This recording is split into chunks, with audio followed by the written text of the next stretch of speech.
किसान साथियों, आज हरियाणा के मुख्यमंत्री श्री मनोहर लाल खट्टर से दिल्ली में किसानों के नाम से, लोकलों के नाम से एक डेलीगेशन मिला। वो डेलीगेशन पूर्ण रूप से बीजेपी के कार्यकर्ताओं का था। उसमें बीजेपी के वे कार्यकर्ता भी शामिल थे जो यहाँ से विधायक व एमपी का टिकट मांग रहे थे। मैं उनको नकली किसान तो नहीं कहूँगा, लेकिन वे पूर्ण रूप से बीजेपी के थे और वे किसानों को बदनाम करने पर तुले हुए हैं। हमारी केंद्र सरकार ने व राज्य सरकार ने रास्ता रोक रखा है, जबकि किसानों पर झूठे आरोप लगाए जा रहे हैं। किसान तो दिल्ली जाने के लिए आए थे, वहां पर सिंघू बॉर्डर पर सरकार द्वारा, केंद्र सरकार द्वारा बैरिकेड्स लगा दिए गए, बड़े बड़े सीमेंटेड पिलर खड़े कर दिए गए, कांटे बिछा दिए गए, तो किसानों ने वहां पर मजबूरन रुकना पड़ा।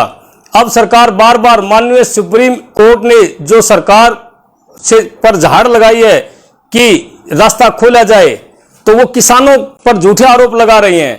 कुछ दिन पहले चंडीगढ़ में मुख्यमंत्री ने अपने कार्यकर्ताओं को किसानों के नाम पर बुलाया था और अब उन्होंने दिल्ली माननीय गृह मंत्री से जो मुलाकात की है उसमें रास्ता खुलवाने के ऊपर उन्होंने फर्जी किसान बनाकर अपने कार्यकर्ताओं को बुलाया।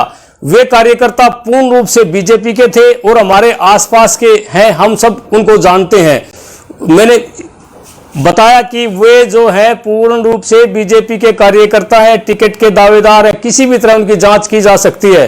किसानों को बदनाम करना उनका काम है और सरकार ने उनको छोड़ रखा है शुरू से ही। कुछ दिन रुक जाते हैं यहाँ लोकल लोगों के दबाव में, उसके बाद फिर वे मुख्यमंत्री जी के इशारे पर वो काम करना शुरू कर देते हैं। तो मैं ये कहता हूं कि लोकल उसमें कोई भी किसान उनका समर्थन नहीं कर रहा, ना यहाँ पर किसानों ने रास्ता रोक रखा है। ये तो बिल्कुल देश को, जनता को गुमराह किया जा रहा है। जो व्यक्ति यहाँ किसान आंदोलन में आकर जाता है उसे पता लगता है कि किसानों ने नहीं बल्कि सरकार ने रास्ता रोक रखा है। तो बस ये किसानों को बदनाम करने की आदत सरकार छोड़ दे और किसानों की बातों को मान ले। ये तीनों कानून वापस लेने पड़ेंगे और ये जो फर्जी किसान बार बार बनाकर मुख्यमंत्री जी कभी दिल्ली पेश कर रहे हैं, कभी चंडीगढ़ अपने दरबार में पेश कर रहे हैं, ये किसान बिल्कुल बीजेपी के कार्यकर्ता है, कोई इनमें किसान नहीं है। एक किसान तो ऐसा है इनमें जो बिल्कुल अरबों रुपए लोगों की सब्सिडी किसानों के नाम पर खा चुका है। वो आज इसी डेलीगेशन में था और शायद इनका मुखिया भी वही हो।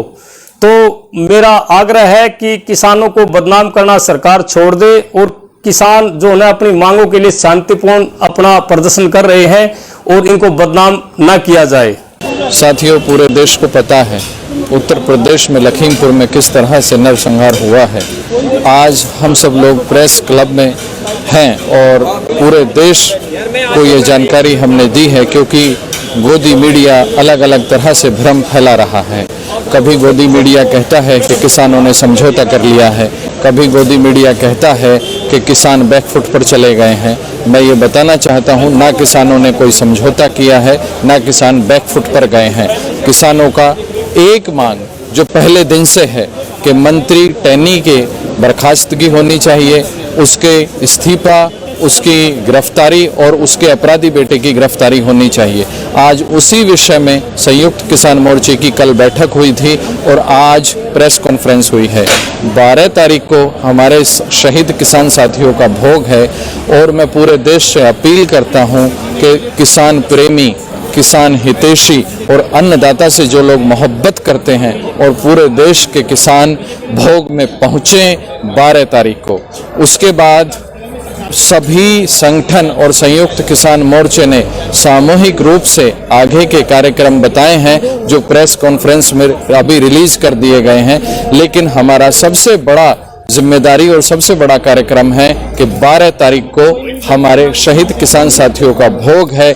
मैं पूरे देश से अपील करना चाहता हूं कि सभी वहां पहुंचें और उसी के साथ साथ उत्तर प्रदेश सरकार को ये चेतावनी भी देना चाहता हूं, जिस तरह से उत्तर प्रदेश सरकार ने 4 तारीख को किसानों को, किसान संगठनों को और किसान प्रेमियों को लखीमपुर जाने से रोका और बार बार रास्तों में हिरासत में लिया गया। 12 तारीख को हम अपने एक दुख है और उसके भोग में शामिल होने जा रहे हैं। यदि सरकार ने हमको दोबारा रोकने की कोशिश की तो हमको तमाम तरह के बैरिकेडिंग भी तोड़ना आता है और सरकार को माकूल जवाब भी देना आता है। सरकार की इस तानाशाही का जवाब हम अपने शांति प्रिय ढंग से देंगे।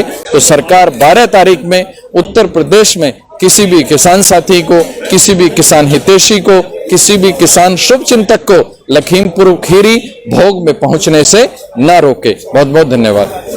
नेशनल दस्तक की आपसे गुजारिश है कि अगर इसको बचाना चाहते हैं तो नेशनल दस्तक को सब्सक्राइब करने के लिए रेड कलर के सब्सक्राइब बटन को दबाएं, फिर बेल आइकन की घंटी दबाएं। नेशनल दस्तक को बचाने के लिए बहुत जरूरी है कि हर खबर को शेयर करें, लाइक करें, कमेंट जरूर करें।